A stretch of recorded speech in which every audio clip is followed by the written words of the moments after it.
A project within boardme is a collection of flows.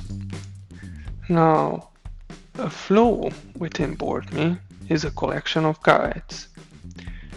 As you can see here on the user interface, we have two flows created, flow 1 and flow 2. On a UI level, you can reorganize the flows themselves to best suit your preferences, and you can also choose to drag and drop and reorganize the guides within the flows. Now, another feature of boardme is that you could drag and drop and reorganize the guides across the flows as well. Whenever we are looking at the flow as a UI component, we can notice that it has a name, it has a status, and it has a trigger. The status defines whether or not the flow has been published on your website and it is visible on your website. The trigger will tell boardme when it should be visible on the website. Now, since these two flows are in draft state, they are not currently visible on the website. I do have an example website set up here in front of me, and I have boardme installed. But in order to make these visible, I would need to publish them first. So once I published it, let me drag and drop it here at the top, you will notice that the onboarding starts taking place. Now if I refresh, the onboarding will happen again. And if I would move to another place, the onboarding layer still happens. Now let's examine this for a little bit. Let's go to the posts page, and we are going to target the posts page with our onboarding. You can see here that we have also a previous button on the guides.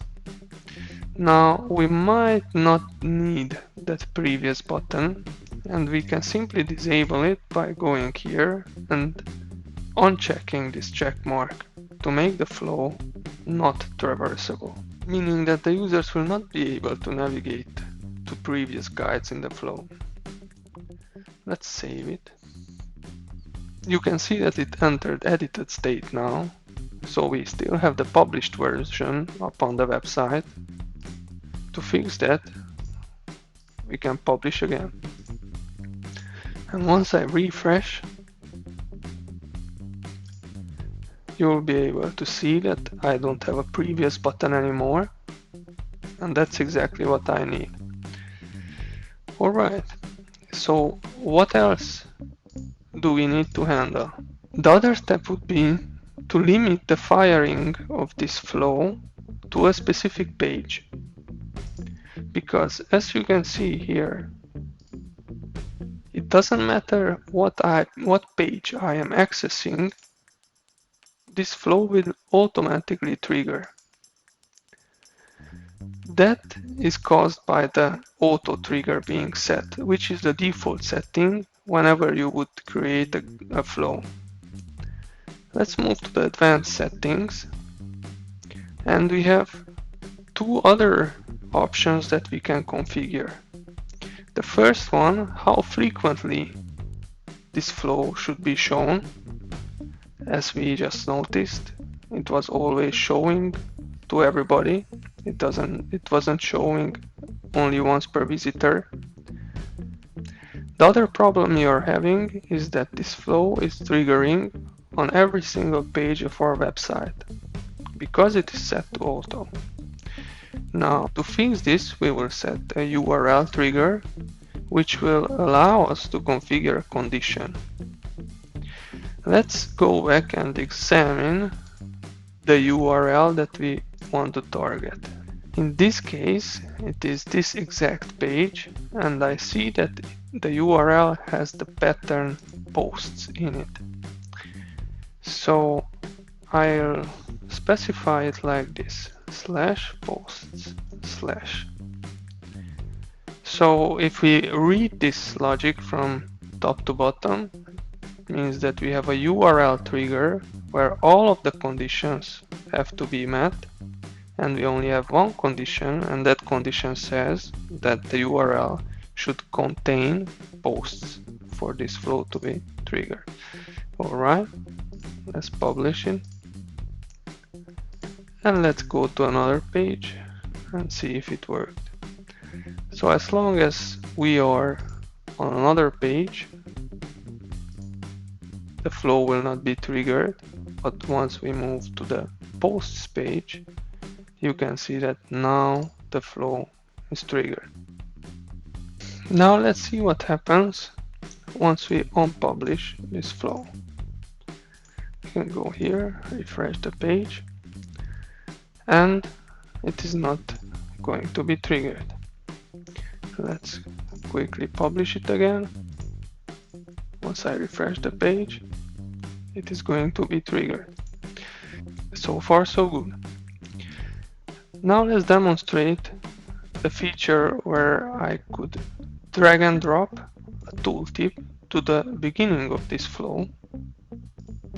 Let me publish that, refresh the page, and you'll see that the onboarding flow starts with a tooltip, then goes to a model, and then it ends with a card. What if I choose to start with a card and end with a tooltip? I can just reorganize and publish it accordingly. Let me refresh that. You can see that it starts with a card, goes to a model, and ends with the tooltip. Now, this is great, but we would like to add a little bit of an extra configuration here, because we most probably don't want this flow to be triggered every single time when the user accesses this page. So to do that, we can just click here, show only once per visitor. You could actually show only once per registered user as well, but that will require you to enable user tracking. So we can choose the simplest of the two. Press save flow, publish it again. And this is the first user. It goes through a flow. And if the same user tries to go to the flow again, or access the page rather, you can see that they will not be presented with the user onboarding flow. Another interesting feature of the flows is the manual trigger. The manual trigger allows you to programmatically invoke the onboarding flow. Now, in case you have boardme installed, you already have access to all the API methods that boardme offers. So let's make a quick test here. I can copy this JavaScript snippet, which you could actually call from within your JavaScript code base directly.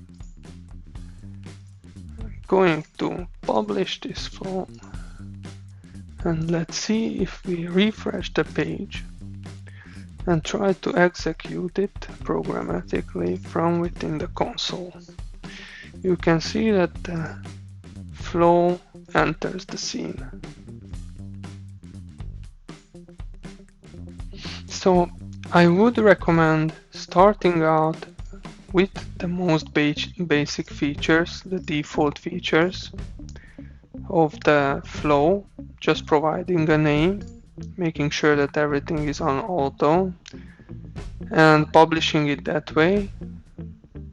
And once you feel comfortable with the setup, then you can configure it to fit your needs.